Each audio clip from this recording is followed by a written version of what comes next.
Welcome to the Daily Coffee Pro, friends. Today's episode of the podcast is sponsored by Elixir Specialty Coffee. Check out the links in the show notes below and head to the Elixir website, elixirspecialtycoffee.com, and use code IMAPITFORWARD for 10% off your first purchase. Today on the Daily Coffee Pro, we're going to be talking about a disturbing email that I yet again have received. And I want to preface this by saying I take no pleasure in having to talk about this, but it's really disturbing how regularly I'm receiving these emails. And sharing the email to the mailing list. If you're on our mailing list, I like to release an email every week that is kind of a discussion topic. And I released this email to our mailing list earlier this week, and received even more responses from people who had been in this same situation. I'm going to read the email out to you. It's also on our socials at IMAPITFORWARD if you would like to check it out and read it again.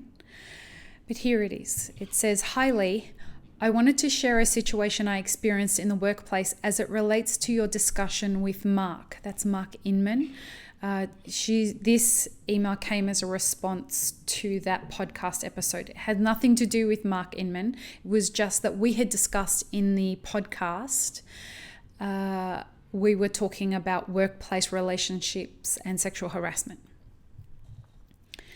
She goes on to say, "I moved from," and I'm not mentioning which country, but it was a Western country. "I moved from a Western country to the United States for a job opportunity at a medium-sized company in the position of coffee roaster. From the onset, I was bullied and harassed by a particular individual. This individual was a saboteur, constantly creating circumstances in which I was positioned as being incompetent and not fit for the role. He was emotionally abusive. He publicly shamed me at team meetings, and regardless of how hard I worked, it was never good enough. I felt very unsafe and could not trust him. I brought the issue to management on a number of occasions, and management refused to address the issue appropriately. Although I invested a lot of personal time and money in relocating, I had to resign. And, not without advocating for myself, standing in my power and voicing that I choose me over a job and an organization that has no integrity. The Old Boys Network still exists, though it may be less overt. Men feel very threatened by women who honor themselves and who take action with grace. Back to omitted country I go." Now, this email was sent to Map It Forward through the website. So it's not from somebody that I know. It is from someone who listens to the podcast regularly and sends me emails about some episodes that have particularly resonated with her. This one was really disturbing to read. My response to this was to ask if I could speak with her. And so we got on a phone call and we were on the phone for some time, and I wanted to make sure she was okay for lots of reasons, but primarily because she was speaking my story. On so many occasions I have worked for employers where this was the case, and I've spoken very openly about it here on the podcast.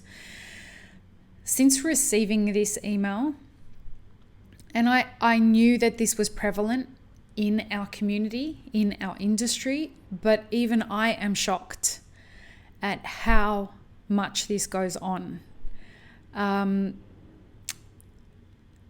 Just to give you some context of where things are at now with her, after we did speak, she is a fucking warrior, this woman.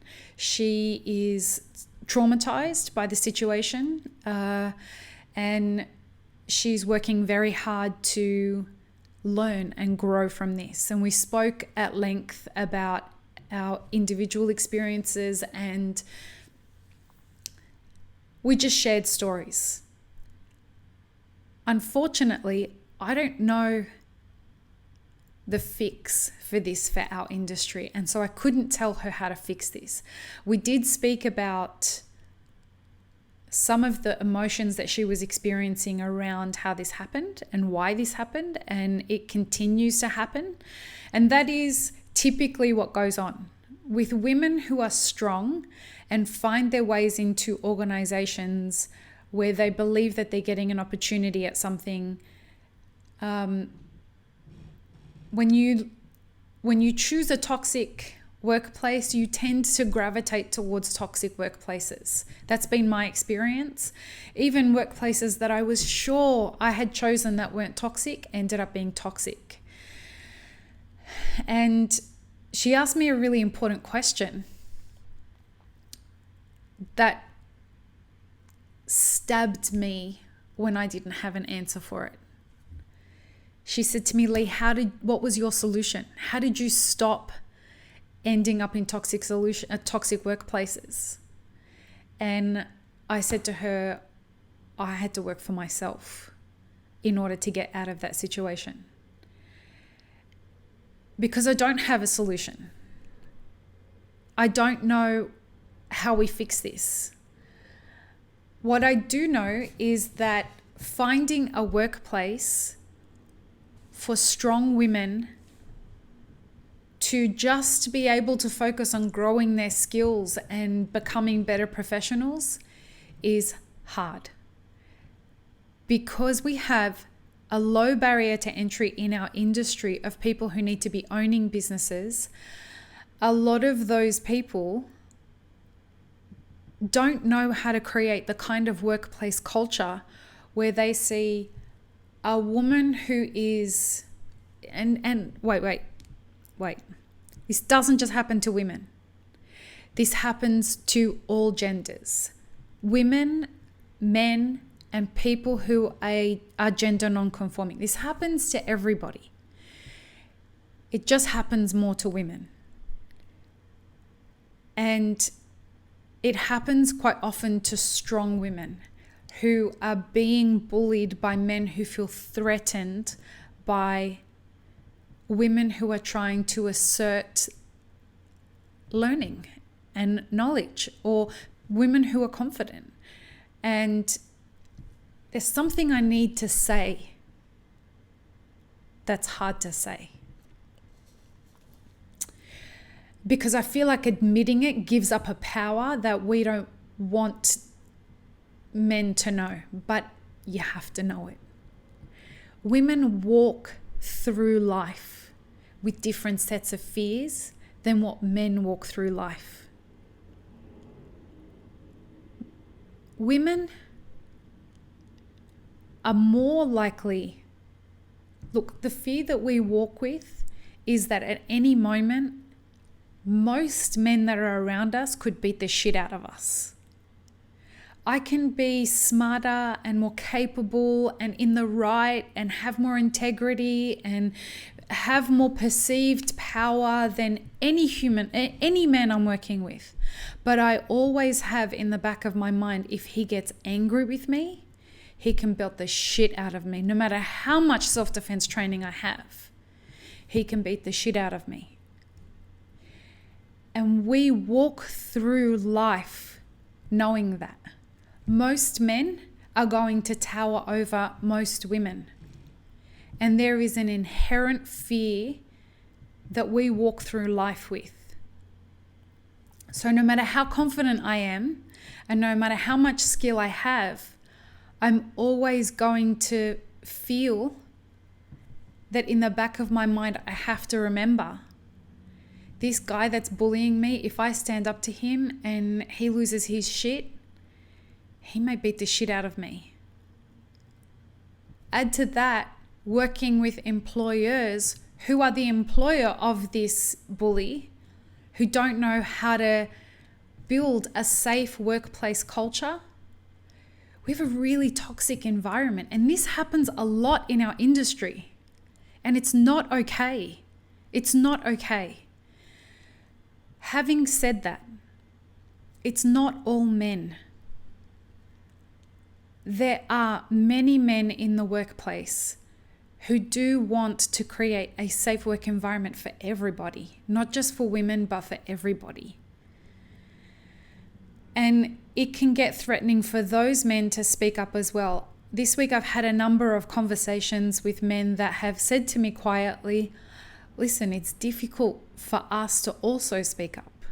And in my conversation with Mark Inman, he was saying the same thing. The reason that men don't speak up against other men is because those men may bully these men as well. And this is what makes these situations difficult. We women need allies. I hate that we need allies, but we really do. On top of that, we need employers who are getting better versed at learning how to create safe workplace cultures. These are workplace cultures that have no room for bullying. They celebrate learning. They celebrate equality. They celebrate open-mindedness. They give people a voice. You recognize these workplaces because when you're there, you feel appreciated. You feel encouraged. You feel heard. You feel safe when you go to work.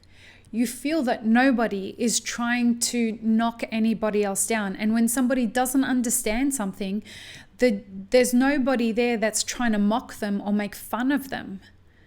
What they're trying to do is help them find a resource to learn what they're trying to do. Because of this low barrier to entry to owning businesses and to becoming an employee in our workplace, we have to get better at skilling ourselves in knowing how to have these kinds of businesses and knowing as employees how to choose the right kinds of businesses. By the end of today, there's going to be a new webinar up on the Mapper Forward website, mapperforward.org/webinars. And this webinar is called Barista and Beyond. And there is some amazing information in there to help you choose the right employers. If you are a cafe owner or a roastery owner, there is already a webinar available on mapperforward.org/webinars that you can purchase the bundle for that goes through how to have a safe work environment. There's also episodes of this podcast where we have the conversation with Samantha Ferretto talks about sexual harassment. The conversation with Jamie Berry talks about assertiveness. I do my very hardest to bring people onto this podcast to address these kinds of conversations because, folks, we have a fucking problem in this industry that is driving people away. And it's really serious. I heard of another situation today where a woman was working for a roastery. She was working for a cafe. She was sexually harassed. She had to work really hard just to get a meeting to tell somebody that she was sexually harassed. And then when she was, the response that was given to her was, yeah, but you know, that's just what he's like. First of all, the fact that you know that's what he's like and you're leaving him in that situation makes you complicit in that situation. Second of all, that leaves you open to a fucking lawsuit. Why are you doing that to yourself? Third of all, shame on you for not keeping your staff safe. We have to do better as employers and as co-workers in creating safe spaces for us to thrive as an industry. I don't have all the solutions yet. But if you have any suggestions, please head to our socials at iMapperForward and comment on the post that has this letter and share some of your experiences or or share some of your solutions, some suggestions on how we might be able to approach this as an industry. I'm thinking of starting a portion of the website that allows people to post their story anonymously, because we need to really help people understand the crazy shit that's going on in our industry, so that other people can see how devastating this is to some people's lives and how traumatic some people's experiences are at work. We should be ashamed as an industry that we haven't fixed this yet. But I'm hopeful that we will, and I'm committed to being a part of the solution and not shying away from the difficult conversations. It is not an excuse for you if you're like, well, we just hire mostly women and therefore it's not a problem for us. It's a problem for all of us. It is a problem for all of us as an industry, and we need to figure out solutions. Peace, love, and peanut butter, friends. Have an amazing rest of your day.